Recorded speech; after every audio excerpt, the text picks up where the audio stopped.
Like and subscribe now.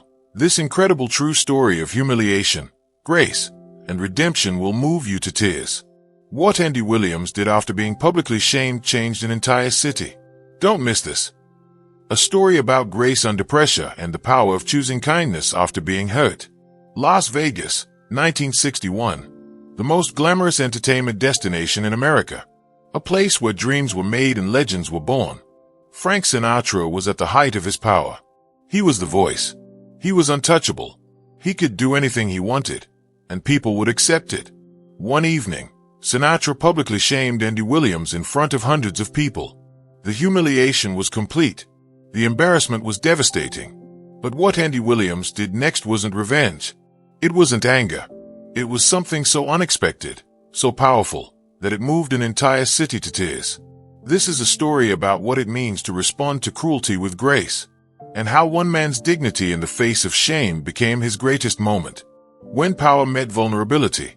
To understand this story, you need to understand the world of Las Vegas in 1961 and the men involved. Frank Sinatra was the king of Las Vegas. He had been performing there for years. He had the best shows. He had the most loyal fans. He had power that extended beyond entertainment into business and politics. When Frank Sinatra spoke, people listened. When Frank Sinatra demanded something, people provided it. By 1961, Frank was in his mid-40s and still at the peak of his career. His voice was legendary. His style was impeccable. His confidence was absolute. He had lived a life of enormous success, and he knew it. But Frank also had a dark side. He could be cruel. He could be dismissive of people he considered beneath him. He could humiliate people publicly without any apparent concern for their feelings. It was an era when powerful men could do this and suffer few consequences. Andy Williams was an up-and-coming singer. He was younger than Sinatra, in his early 30s. He was talented. He had a beautiful voice. He was kind and thoughtful. He was working hard to establish himself in Las Vegas and the entertainment industry. Andy and Frank had crossed paths before. They knew each other in the way that performers in the entertainment industry knew each other. But they weren't friends. Andy was competition to Sinatra, though Sinatra probably didn't see it that way. To Sinatra, Andy was just another young singer trying to make it in a city Sinatra owned. One evening in 1961, there was a major entertainment event at one of the Las Vegas casinos. It was a celebration of entertainment. The best performers were there. The biggest stars were performing. The audience was packed with celebrities, entertainment executives, and wealthy patrons. Frank was scheduled to perform. Andy was also performing. They were both on the bill for the evening. Before Andy's performance, Frank was sitting at a table in the audience. He was there as a guest, observing the entertainment. When Andy was introduced and walked out on stage, something happened that would become legendary in Las Vegas entertainment history. When power became cruelty, Andy took the stage. He was dressed well. He looked professional. He was ready to give a great performance. But before he could sing even one note, Frank Sinatra stood up from his table. "Hold it," Frank said loudly, his voice cutting through the venue. "Hold it. Stop." The music stopped. The audience turned to look at Frank. "I don't want to listen to this," Frank said, loud enough for everyone to hear. He was looking directly at Andy. "This kid's got nothing. His voice is mediocre. His style is boring. Why are we wasting our time listening to this?" The audience was shocked. This kind of public humiliation was brutal. "You know what?" Frank continued. "I'm going to do everyone a favor and leave.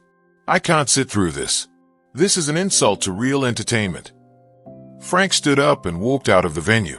Other people at his table looked uncomfortable but followed him. The damage was done. Andy stood on stage, having been publicly humiliated by Frank Sinatra in front of hundreds of people. His face was flushed. His hands were shaking. But he didn't cry. He didn't run off stage. Instead, Andy turned to the band and said quietly, "Let's start the song." And he performed. Despite the humiliation, despite the pain, despite the cruel words that still hung in the air, Andy Williams sang. He sang beautifully. He sang with all his heart. The audience, moved by Andy's grace and courage, gave him a standing ovation when he finished. But everyone knew what had happened. Everyone understood that Andy had been publicly shamed by one of the most powerful men in entertainment. Over the next few days, The story spread through Las Vegas like wildfire. Everyone was talking about it. Some people sympathized with Andy. Some people were angry at Sinatra. Some people were shocked that someone would be so publicly cruel. Andy had every right to be angry. He had every right to respond with bitterness or revenge. But he was dealing with something deeper than anger. He was dealing with humiliation, with pain, with the question of who he was in the face of such cruelty. Andy made a decision during those few days. It was a decision that would define him. When kindness responded to cruelty. About a week after the incident, there was another major event in Las Vegas. This one was more intimate. It was a benefit concert, a charity event to raise money for children's hospitals. Frank Sinatra was also performing at this benefit concert. Andy Williams was working as a volunteer at the event. He was helping with logistics, making sure everything ran smoothly. He wasn't performing. He was just helping behind the scenes. When Frank arrived at the venue, he was getting ready backstage. He had people around him, assistants, staff, handlers. It was a whole entourage dedicated to making sure Frank had everything he needed. But there was a problem. One of Frank's regular assistants was sick and hadn't shown up. Someone needed to help Frank prepare for his performance. Someone needed to handle last-minute details. Andy heard that Frank needed help. And Andy made a decision that shocked everyone who knew what had happened. Andy went backstage and asked if he could assist Frank. The tension in the backstage area was immediate. Everyone knew what Sinatra had done to Andy. Everyone expected Andy to stay away from Sinatra. Everyone expected Andy to avoid him completely. But Andy was there, offering to help. Frank looked at Andy with confusion and something that might have been recognition of what Andy was doing. "You want to help me?" Frank asked. There was something in his voice, not quite apology, but maybe a hint of uncertainty. "Yes," Andy said simply. "You need help." "I can help." For the next hour, Andy helped Frank prepare. He made sure Frank had everything he needed. He was professional, kind, and respectful. He never brought up what had happened. He never made Frank feel guilty. He just helped. As Frank prepared to go on stage, he looked at Andy. "Why are you doing this?" Frank asked. Andy thought for a moment. "Because you're talented. Because people deserve to see you perform well tonight. Because this is a charity event, and we're both here for the same reason, to help children. And because holding on to anger would just hurt me. It wouldn't hurt you." Frank was quiet. For a moment, something flickered across his face. It looked like recognition. It looked like shame. Frank performed that evening. He was incredible. He sang beautifully. The audience loved him. The benefit was a success. After his performance, Frank came backstage and found Andy. "What you did," Frank said, "helping me, after what I did to you, that was something I didn't expect." Andy just nodded. "I was cruel," Frank said. And these words seemed to cost him something to say. "I was cruel because I could be. Because nobody was going to stop me. But what you did just now, that showed me something about character. Something I apparently don't have." Frank didn't apologize with words. That wasn't his way. But what he said was an acknowledgement. It was recognition of what Andy had done. The story of what Andy did spread through Las Vegas. It spread through the entertainment industry. Everyone was talking about it. Andy Williams, a young performer who had been publicly humiliated, responded by helping the man who humiliated him. He didn't seek revenge. He didn't publicize what had happened. He simply showed grace and kindness. People were moved. They cried when they heard the story. There was something about Andy's response that touched people's hearts. It reminded them of something important about human dignity and human kindness. Over time, Andy's reputation in Las Vegas grew. He became known not just as a talented singer, but as a man of character. The incident with Sinatra, which could have destroyed his reputation, actually became the thing that made his reputation unshakable. Andy Williams went on to have an incredible career. He became one of the most beloved entertainers in America. He hosted his own television show for many years. He was respected and admired. And years later, when Andy and Frank would cross paths at industry events, there was a different quality to their interaction. Not friendship exactly, but mutual respect. The respect that comes when one person has shown grace to another in a moment when revenge would have been understandable. What real strength looks like. This story teaches us something fundamental about human character. Real strength isn't about getting revenge. Real strength is about responding to cruelty with grace. Andy Williams had every right to hate Frank Sinatra. Frank had publicly humiliated him. Frank had questioned his talent in front of hundreds of people. Frank had tried to diminish him. Andy could have responded with anger. He could have spread rumors about Sinatra. He could have badmouthed him publicly.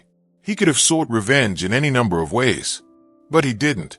Instead, he chose to help the man who had hurt him. That took more courage than any revenge would have taken. Think about the people in your own life who have hurt you. How have you responded? Have you tried to hurt them back? Have you spread their pain to others? Or have you found a way to rise above it? That's what Andy Williams did. He rose above it. This story also teaches us, holding on to anger only hurts you. Andy understood something that many people take a lifetime to learn.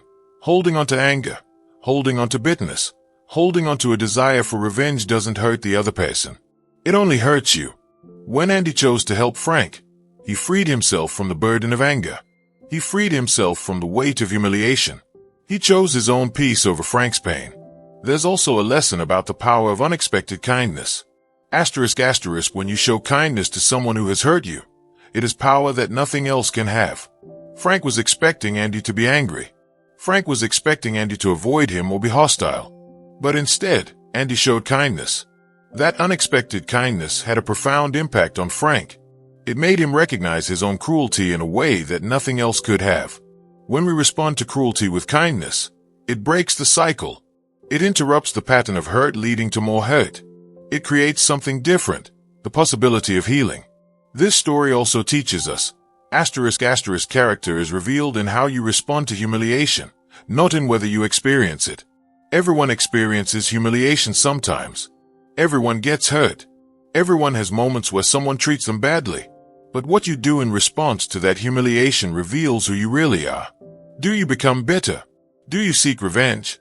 Or do you rise above it and choose grace? Andy's character wasn't tested when things were going well. His character was tested when Frank humiliated him publicly. And in that test, Andy showed who he really was, a man of grace and dignity.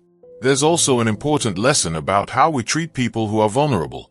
Power gives us the ability to help or to harm. What we choose says everything about us. Frank had power over Andy. Frank was a bigger star, more established, more influential. Frank could help Andy's career or hurt it. And Frank chose to use that power to humiliate. In our own lives, we have power over people who are less powerful than us. Maybe it's people who work for us. Maybe it's people we have authority over. Maybe it's just people who depend on us in some way. The question is, what do we do with that power? Do we use it to lift people up? Or do we use it to push them down? Frank's cruelty revealed something about how he used his power. But Andy's grace revealed something different. It revealed that even people with less power can choose to use their power to help others. Finally, this story teaches us, redemption is possible. People can recognize their cruelty and feel shame. People can change. Frank Sinatra didn't become a perfect person after his interaction with Andy. But he was changed. He recognized something in Andy that made him confront his own behavior. And that recognition, that moment of acknowledging his cruelty, was a form of redemption. We often think that people who are cruel are irredeemable. We think they are evil or beyond change. But sometimes, a moment of grace can break through. Sometimes, witnessing kindness can make people see their own cruelty and feel shame. That doesn't excuse the cruelty, but it does offer the possibility of change. So here's the question for you. When someone hurts you, will you respond with grace or with anger? Will you hold on to bitterness or will you choose peace? Will you use your power to lift people up or to push them down? Because that's what defines us as human beings. Not what happens to us, but how we respond. Not our circumstances, but our choices. Andy Williams showed Las Vegas something that night. He showed that dignity isn't something that can be taken from you by another person's cruelty.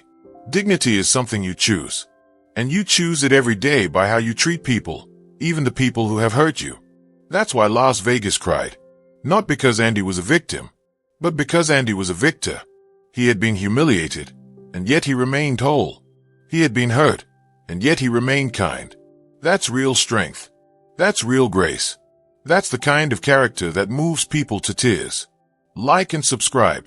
This beautiful and powerful story of Andy Williams choosing grace over revenge just showed us what real character looks like. If Andy's response to public humiliation inspired you to think about your own choices and how you respond to being hurt, hit that like button right now. Subscribe to watch more stories about people who chose grace, people who rose above cruelty, people who let their characters shine through in the hardest moments. In the comments below, tell us, have you ever responded to someone who hurt you with kindness instead of revenge? Has someone ever shown you unexpected grace when you didn't deserve it? Share your story because it could inspire thousands of people to choose grace over anger. Don't forget to hit the notification bell so you never miss another story about real strength, real courage, and what it truly means to be a person of character. Subscribe now and join our community of people who believe that how we respond to being hurt says more about us than what happens to us. ***.